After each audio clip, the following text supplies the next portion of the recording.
আমি বেলা, বাবা মায়ের একমাত্র আদরের মেয়ে। ছোটবেলা থেকেই কোনো কাজ করিনি, বাবা মাও কোনো কাজ করতে দেয়নি। সমস্ত কাজ বাবা মা হাসিমুখে করে নিত।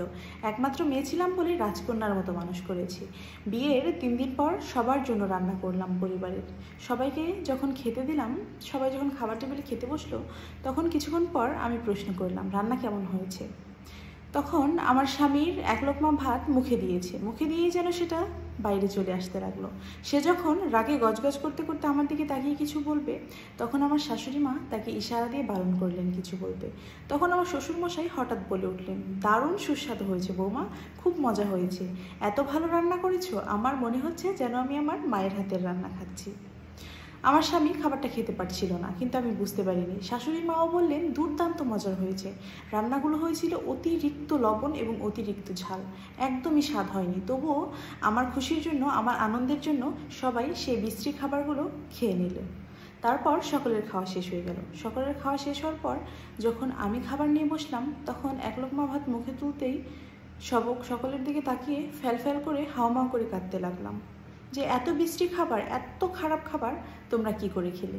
তখন শাশুড়ি মা আমাকে পানির গ্লাসটা এগিয়ে দিয়ে মাথায় হাত রেখে বললেন, এটা কোনো ব্যাপার না মা, তুমি খেয়ে নাও। সবসময় যে খারাপ হবে এমন কোনো কথা নয়, ভালো হবে, করতে করতে আস্তে আস্তে শিখে যাবে মা, আমি নিজের হাতে ধরে যত্ন করে তোমাকে সব শিখিয়ে দেব।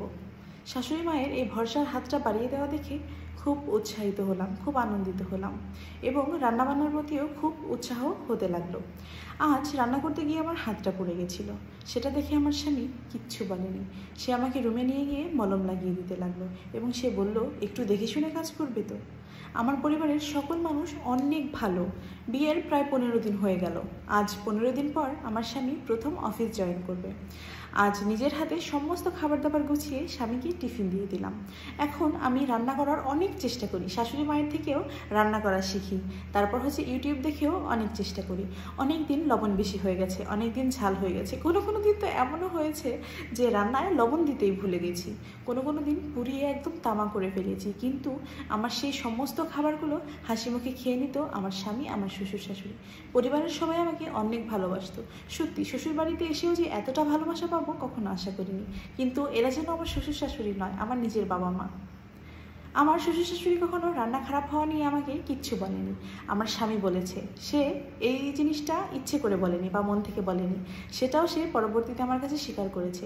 সে রাতের বেলা আমার হাত ধরে আমাকে বলতো, দেখো আমি যে সবার সামনে তোমাকে রাগ করলাম, এটা নিয়ে তুমি কখনো কষ্ট পেও না, কারণ আমি চাই না যে আমার স্ত্রীকে আমি ছাড়া আমার বাবা মা কিছু বলুক। আমি কখনো তোমাকে তাদের কিছু বলার সুযোগ দিব না, এই কারণেই আমি রাগ করি, যেন তারা কিছু বলার সুযোগ না পায়। আমার স্বামীকে নিজের হাতে আজ টিফিন প্যাক করে দিলাম। তারপর খাবারের সময় 2টার সময় তাকে কল করলাম।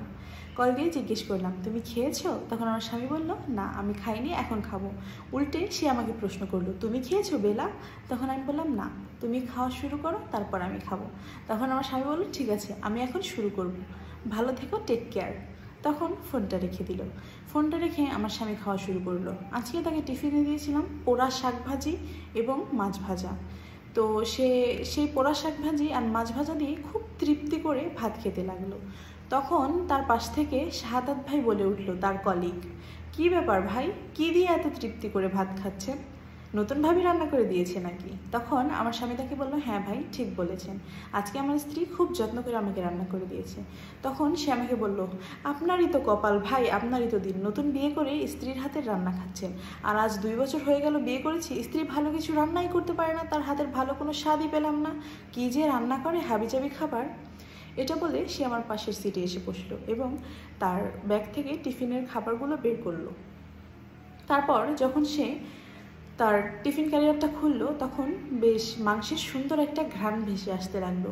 তরকারির কালারটাও খুব সুন্দর, দেখেই মনে হচ্ছে খুবই সুস্বাদু এবং লোভনীয় হবে।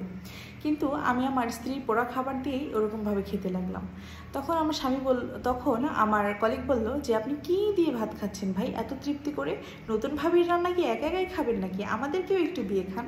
তখন তাকে আমি এক টুকরো মাছ ভাজা তুলে দিলাম। সেই মাছ ভাজা সে মুখে দিয়ে বলল, ছি, ভেবেছিলাম না জানি কত মজার খাবার ভাই, আপনি এগুলো কিভাবে খাচ্ছেন গোগ্রাসে বলেন তো? আমি তো ভাবতাম আমার স্ত্রী শুধু খারাপ রান্না করে, এখন তো দেখছি আপনার স্ত্রীও আমার স্ত্রীর চেয়ে খুব বেশি খারাপ রান্না করে। তখন আমি তাকে বললাম, দেখেন এই খাবারটা হয়তো পুড়ে গিয়েছে, কিন্তু এই পোড়া খাবারের মধ্যে মিশে আছে অনেক বেশি আন্তরিকতা, অনেক বেশি ভালোবাসা, অনেক বেশি যত্ন, আর এগুলোকেই আমি অনেক তৃপ্তি করে খেতে পারি। আসলে আমাদের সমাজে এমন অসংখ্য পুরুষ আছে যারা স্ত্রীরা অনেক ভালো রান্না করার পরও স্ত্রীদের রান্নায় খুঁত ধরবে, তাদের কাছে খুঁত ধরবে।